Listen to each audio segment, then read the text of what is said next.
We turn now to the state of the economy and the president of the San Francisco Federal Reserve Bank, Mary Daly. Good morning to you. Good morning. The San Francisco Fed said fiscal spending during the entirety of the pandemic, all the congressional funding, contributed 3% hike in inflation. Do you expect the congressional bill that's about to pass to add to inflation as well?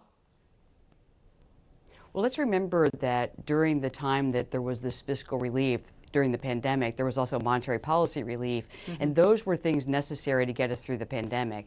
So that's why that was such an important component, and history will be the judge whether it was too much or too little, but right now that's where that was, and my staff have evaluated that. When I look forward, there are so many things going on in the economy right now, both domestically and globally, and we are struggling with high inflation, but the Fed is committed to bringing that down, and we're looking at not only things that Congress passes, but also what happens across the entire world.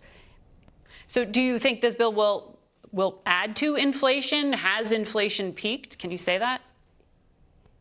You know, I really can't comment on pending legislation. It's really hard to tell because all the details haven't been worked out yet, or the time frame in which those things will take place. So right now, I think the most important thing, Margaret, is that inflation is too high and the labor market is strong. The global economy is struggling with ongoing high inflation, and that's what I'm focused on.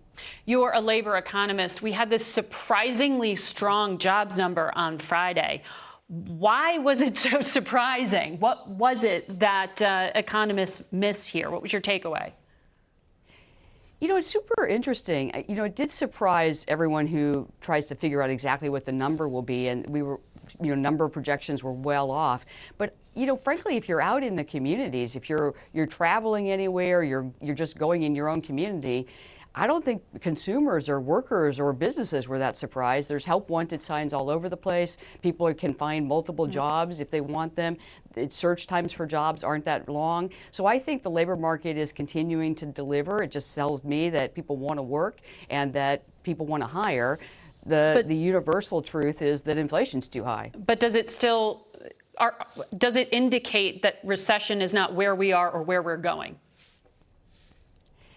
If you're out in the economy, you don't feel like you're in a recession. That's the bottom line. The most important risk out there is inflation, and I think the job market just confirms that. Okay, we're going to take a break and come right back with you. Mary Daly, stay with us.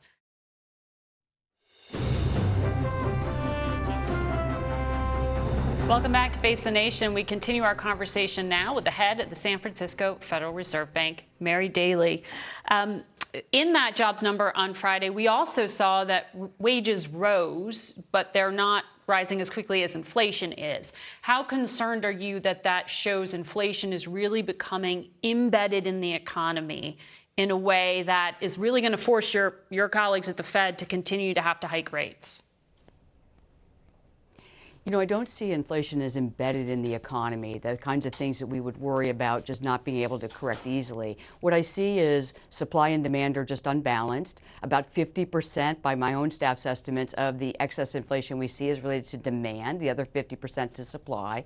The Fed is really well positioned to bring demand down, and we already see the cooling forming in the housing market, in investment. So I do see signs that the economy's cooling. It just is going to take some time for the interest rate adjustments we've made to work their way through. And we are far from done yet. That's the promise to the American people. We are far from done. We're committed to bringing inflation down, and we'll continue to work until that job is fully done. So it would still be appropriate to raise rates in September by 0.5%?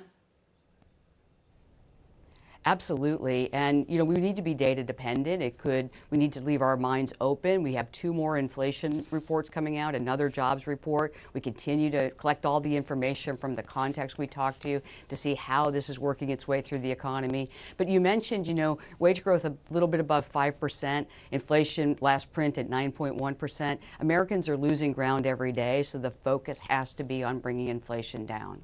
One of the things the Fed can't control is geopolitical risk. How concerned are you about what is happening in the Taiwan Strait right now? Well, there's so much going on globally, and I think that's really something that we need to think about. It's just getting through COVID, making sure the new variants don't derail economic activity. We have central banks across the globe raising interest rates to try to bridle their own inflation. And we have ongoing developments that take place, geopolitically or just more generally among countries. And all of those things, the war in Ukraine, all of those things create headwinds, if you will, for the U.S. economy. And we're going to have to lean against those headwinds for growth while we bridle inflation. The Fed has its work cut out, and I know we'll be talking again. Thank you very much, Mary Daly. China launched its most dramatic show of military force in decades, with 4 days of war games off the coast of Taiwan, all in response to Speaker Pelosi leading a congressional delegation to the self-governed island last week. Congressman Gregory Meeks